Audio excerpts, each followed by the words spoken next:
আজ আমি করব গন্ধরাজ লেবু দিয়ে তেলাপিয়া মাছ।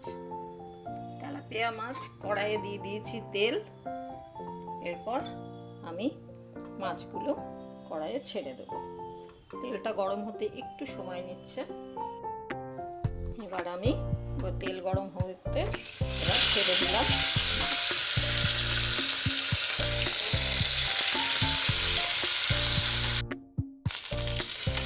এই এক পিঠ হয়ে গেছে মাছে, উল্টে দিলাম।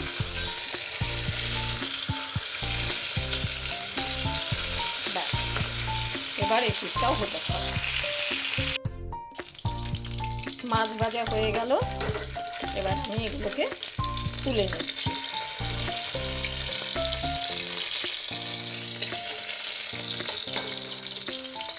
এবার তুলে নিলাম।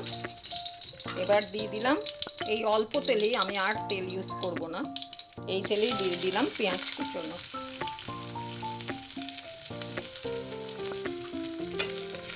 এটাকে একটু ভেজে নেব।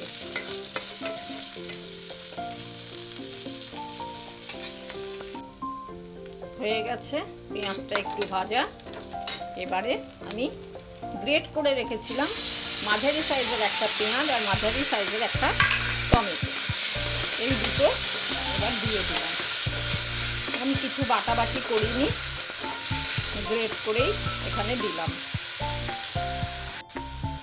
এবারে টমেটো আর পেঁয়াজ বাটার পর দিয়ে দিলাম, বাটা না গ্রেট করে দেওয়া, দিয়ে দিলাম একটু সামান্য ধনে আর জিরের গুঁড়ো, আর দিয়ে দিলাম একটু নুন। এই দিয়ে দিলাম একটু নুন, আর দিয়ে দিলাম একটু হলুদ। এই দিয়ে দিলাম হলুদ, আর দিয়ে দিলাম একটু লঙ্কার গুঁড়ো।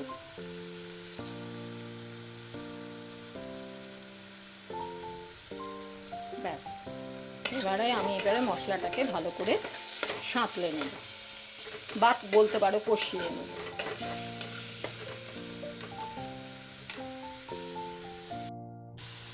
আমি কিন্তু এতে সামান্য একটু জল দিয়েছিলাম, দিয়ে এটাকে মশলাটাকে ভালো করে কষিয়ে নিচ্ছি, কেননা তেল আর আমি কোনো কিন্তু অ্যাড করিনি।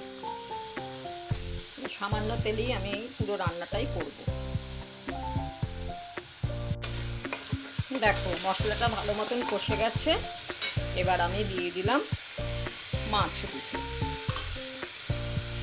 এই দিয়ে দিলাম মাছ।